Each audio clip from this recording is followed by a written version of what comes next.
누가복음은 복음서 가운데 가장 길고 가장 다양한 문체들을 사용하고 있습니다. 때와 시간, 장소 등을 자세히 밝히는 기사체를 중심으로 각종 비유들은 이야기체로, 또 시와 찬양들은 운문체로 기록되어 있습니다. 누가가 기록한 또 다른 성경인 사도행전과 큰 틀에서 유사한 분위기를 띠고 있습니다. 누가는 이 복음서를 기록하면서 특별히 관심을 두는 부분이 있었습니다. 저는 이 특징을 누가의 5가지 관심사, 그리고 누가의 5가지 주제라고 정리하고 싶습니다. 이 각각 5가지의 관심사와 주제를 염두에 둔다면 다른 복음서와 비교해서 누가복음만이 가지고 있는 독특한 특징을 이해할 수 있다고 생각합니다. 먼저 누가는 예수의 이야기를 기록하면서 죄인, 여인, 이방인, 그리고 가난한 사람과 병든 사람에 관심을 두고 있었습니다. 이들의 공통점은 모두 소외된 계층이라는 점이었는데, 당대 주류의 기준에서 보면 이들은 중심부 사람들이 아니라 변두리 사람들이었습니다. 하지만 누가가 증언하는 예수는 이 죄인들의 친구였고 여인들을 긍휼히 여겼으며 이방인들과 약자들을 차별하지 않는 분이었습니다. 이런 특징은 그의 탄생 이야기에서부터 뚜렷하게 나타납니다. 예수는 여관의 집이 아니라 마구간에서 태어났고, 아기 예수를 찾아온 사람들도 밤에 양을 치던 평범한 목자들이었습니다. 이처럼 약자와 소외된 계층에 대한 관심, 이것은 누가복음이 다른 복음서와 비교해서 치유 사건과 사죄 사건이 많이 기록되어 있는 그 이유가 되기도 합니다. 그래서 누가복음은 다른 복음서들보다 더욱 인간미가 풍부한 복음서라는 특징을 가지고 있습니다. 이렇게 특별히 관심을 뒀던 5 대상과 더불어 누가복음에는 다른 복음서에 비해 특별히 강조되는 역시 5가지의 주제가 있습니다. 그것은 찬양, 기도, 성령, 회개, 그리고 용서입니다. 이미 말씀해 드렸듯이 누가복음은 기사체 형식으로 예수의 이야기를 풀어가지만 틈틈이 등장인물들의 찬양이 삽입되어 있고, 예수의 가르침과 대화 가운데에는 유독 기도와 성령이 강조되고 있습니다. 예를 들어 우리가 잘 알고 있는 구하라, 찾으라, 두드리라는 기도를 가르치는 장면에서 병행 본문인 마태복음은 아버지께서 구하는 자에게 좋은 것으로 주시지 않겠느냐라고 기록되어 있는 반면, 누가복음에서는 아버지께서 구하는 자에게 성령을 주시지 않겠느냐라고 성령을 가장 좋은 것으로 특정하고 있습니다. 이뿐 아니라 누가복음의 많은 장면에서는 성령과 기도를 특별히 강조하고 있다는 사실을 발견할 수 있습니다. 또 예수는 회개와 용서의 메시지를 치유 사건과 함께 전파하고 있는데, 예수의 주변에 늘 여인들과 죄인들, 그리고 소외된 사람들이 항상 많았다는 점을 고려해 보면 예수는 그들의 외적인 치유와 함께 내면의 치유까지 다루었던 것입니다. 이렇게 누가복음의 5대 관심사, 죄인, 여인, 이방인, 그리고 가난한 사람과 병든 사람, 그리고 5대 주제, 찬양, 기도, 성령, 회개, 용서를 염두에 두면서 이 누가복음을 통독한다면 이 책만의 독특한 특징을 느낄 수 있고, 예수가 아주 친근하고 나의 평범한 삶과 매우 가까운 분이라는 것을 깨달을 수 있습니다. 끝으로 누가복음은 이야기의 구성면에서도 독특한 특징이 있습니다. 먼저 누가가 사도행전도 함께 기록했다고 이미 말씀드렸는데요. 사도행전의 이야기 구조가 역사적 사건, 기록과 시간의 흐름에 충실했듯이 누가복음도 예수의 탄생부터 그의 죽음과 부활까지 시간의 흐름에 따라 이야기를 전개하려고 노력한 흔적이 많이 있습니다. 그래서 누가복음에는 시대를 특정할 수 있는 왕의 이름과 총독의 이름, 그리고 이때에, 그때에, 그 후에, 하루는 등 이런 표현들이 자주 등장합니다. 이렇게 누가는 가능한 구체적인 사실들을 전달하고자 노력했습니다. 그래서인지 누가는 당시 그리스 헬라 문학의 특징 가운데 하나인 등장인물을 자세히 설명하고 부연 설명하는, 그리고 배경 이야기를 때로는 좀 장황하게 다루는 특징도 있습니다.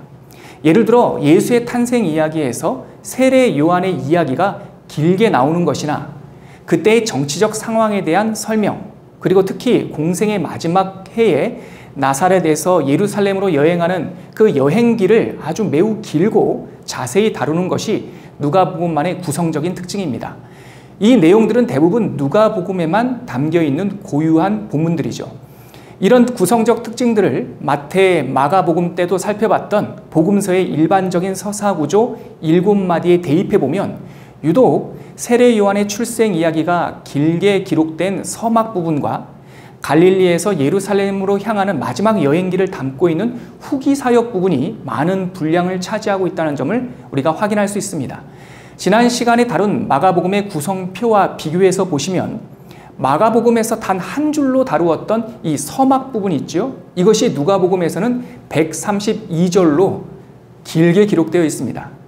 자, 그럼 생동감 있게 예수의 전기를 기록하고자 했던 누가복음을 대략적인 복음서 줄거리를 따라 함께 살펴볼까요?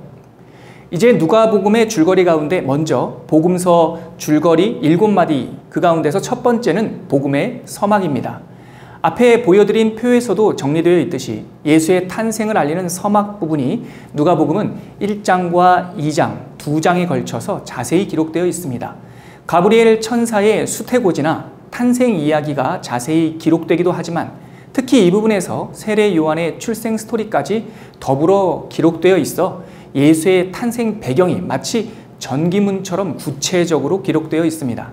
이런 목적에 따라 복음의 서막부터 세례 요한과 예수의 출생, 목자들의 방문, 할례, 예수의 어린 시설 등이 자세히 기록되어 있습니다. 특히 이 부분에서는 누가복음의 5대 주제 가운데 하나인 찬양이 강조되면서 4편이 연이어 기록되어 있는데 각각 마리아 찬가, 엘리사벳의 집을 마리아가 방문했을 때 불렀던 노래죠. 그리고 사가랴 찬가, 그리고 천사들의 찬가, 시므온 찬가, 이런 4가지의 찬양이 이 부분에 담겨 있습니다. 이 찬양의 가사는 초대 교회 때부터 신앙인들이 곡조를 붙여서 자주 불렀던 찬송이 되기도 했습니다. 이렇게 복음의 서막이 끝나고 이제 복음서 줄거리 2번째 단락, 복음의 준비 단계가 기록되기 시작합니다. 누가는 시간이 흘러 복음이 전파되던 시점을 구체적으로 기록하고 있습니다. 디베리오 황제가 통치한 지 15해, 곧 본디오 빌라도가 유대의 총독으로, 헤롯이 갈릴리의 분봉왕으로, 그의 동생 빌립이 이두레와 드라고니 지방의 분봉왕으로, 무사니아가 아빌레네의 분봉왕으로, 안나스와 가야바가 대제사장으로 있을 때에, 이 문장에는 예수의 사역이 시작되던 당시에 로마의 황제와 그 시점, 그리고 예수의 활동 무대였던 팔레스타인 북부 지역의 세력 구도가 자세히 기록되어 있습니다. 마태복음이 이 유대 지역의 분봉왕 헤롯 아켈레오만을 기록하고 있는 것과 비교할 때 일반 이방인 시민들에게도 관심을 두고 있는 누가복음의 특징을 이 장면에서도 찾아볼 수 있습니다. 더불어 이 복음의 준비 단락에 나오는 세례 요한의 사역과 예수의 세례, 그리고 광야 시험 등의 기록은 다른 복음서와 대동소이하며 마태복음처럼 예수의 족보도 나오고 있는데 예수부터 하나님까지 상향식으로 기록되어 있는 것이 특징입니다. 이 상향식 족보는 예수를 한 민족의 메시아가 아니라 전 인류적 메시아라는 점을 부각하고 있습니다. 이 족보를 끝으로 복음의 인큐베이터와 같은 광야의 시험을 마치고 이제 본격적인 예수의 사건이 시작됩니다.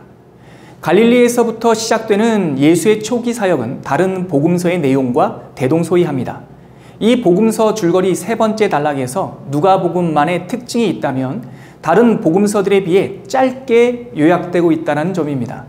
누가는 꼭 필요한 부분들만 간략하게 설명하면서 복음의 초기 사역들을 빠른 속도로 전개해 나가고 있습니다.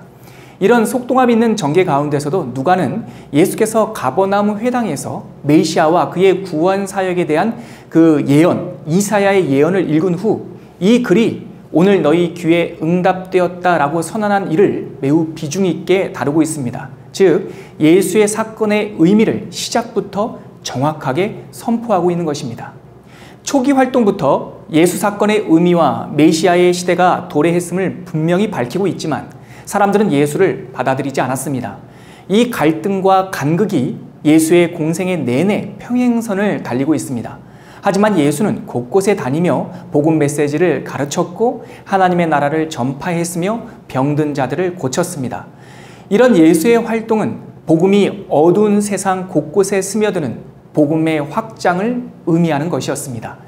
이 부분의 전체 흐름은 마가복음과 비슷하지만 누가는 복음서 줄거리의 이 네 번째 단락, 이 부분에서 많은 부분을 생략하고 있습니다. 마가복음과 비교해서 이 네 번째 단락에 생략된 설교와 사건들은 화면에서 보듯이 약 12가지의 사건 또는 설교들입니다. 누가가 왜 이런 내용들을 생략했는지 학계에서는 통일된 중론은 없습니다. 다만 유대인들만이 이해할 수 있는 혹은 이방인들이 잘 이해할 수 없고 관심이 없던 율법적인 논쟁들이나 비유들, 그리고 반복되는 치유 사건들을 생략한 것으로 짐작할 뿐입니다. 앞에 화면으로 정리해드린 내용을 제외하고 다른 부분은 마가복음과 매우 유사합니다. 복음서의 기본 줄거리 가운데 세 번째와 네 번째 단락을 상대적으로 간략하게 요약하고 있는 누가는 공생애의 후반 사역인 다섯 번째 단락에 와서 다른 복음서에는 없는 내용들을 추가하고 또 내용도 방대하게 다루고 있습니다. 이 부분도 첫 번째 단락 복음의 서막과 함께 누가복음만의 두드러진 특징입니다. 공생의 마지막 순간을 앞두고 예수는 주요 활동 무대였던 갈릴리 지역을 떠나 예루살렘으로 마지막 여행길에 오릅니다. 이 예루살렘 여행기는 이렇게 시작합니다. 누가복음 9장 51절 함께 읽어볼까요? 예수께서 승천하실 기약이 차감해 예루살렘을 향하여 올라가기로 굳게 결심하시고, 결정적인 순환과 죽음 그리고 부활과 승천의 시간이 다가오매 예수는 굳게 결심하고 예루살렘으로 향합니다. 이 순간을 시작으로 누가복음만의 특징인 갈릴리 예루살렘 여행기가 시작되는데, 누가복음에서 이 단락이 약 36%, 즉 가장 많은 분량을 차지하고 있습니다. 이 분량만 보더라도 누가가 이 내용들을 특별히 강조하고 있다는 점을 우리가 알 수 있죠. 먼저 9장 51절부터 13장 21절까지 담겨있는 첫 번째 마디는 사마리아 지역 전도, 예수를 따르는 제자도에 대해서, 그리고 70인 전도자를 파송하는 것, 또 한 율법사와의 대화, 마르다 마리아의 집에서 있었던 일들, 그리고 기도를 가르치신 일, 예수와 바알세불 논쟁, 가르침과 비유들, 안식일에 한 여인을 고치신 일, 그리고 끝으로 겨자씨와 누룩의 비유 등 모두 10가지의 에피소드들이 이 단락에 담겨 있습니다. 이 내용들의 주된 관심사는 하나님의 그 나라의 의미와 이 복음이 지금 선포되고 있다는 데에 초점을 두고 있습니다. 이어지는 13장 22절부터 17장 10절에 담겨있는 예루살렘 여행기 두 번째 마디에는 무지한 사람들의 눈을 여는 비유와 가르침들 모두 7가지가 집중되어 있는데요. 예수는 이 비유를 통해서 무지한 영혼, 잃어버린 영혼이 복음의 소식을 듣고 돌이켜서 구원받는 데 큰 관심을 두고 있다는 점을 강조하고 있습니다. 이 부분에 담긴 7가지 비유를 포함해 누가복음 전체에 담긴 비유 15가지를 정리하면 화면에서처럼 이렇게 요약할 수 있습니다.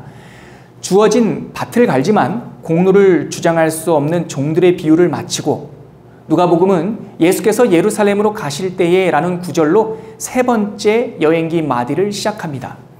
이 마지막 마디는 17장 11절부터 예루살렘에 입성하기 직전인 19장 27절까지 기록되어 있습니다. 이 세 번째 마디는 나병 환자 10명을 치유하는 기적사건으로 시작합니다. 이 하나님의 나라가 우리 가운데에 이미 시작되었다는 가르침과 여러 비유들을 통해 임박한 하나님 나라와 제자들의 삶, 그리고 모든 무지와 완고함에 묶여있던 영혼들의 해방을 가르치는 그런 내용들이 담겨 있습니다. 이렇게 매우 긴 갈릴리 예루살렘 여행기를 마치고 예수는 드디어 예루살렘에 입성합니다. 이때부터 복음서 줄거리 6번째 단락인 예수의 순환사가 시작됩니다.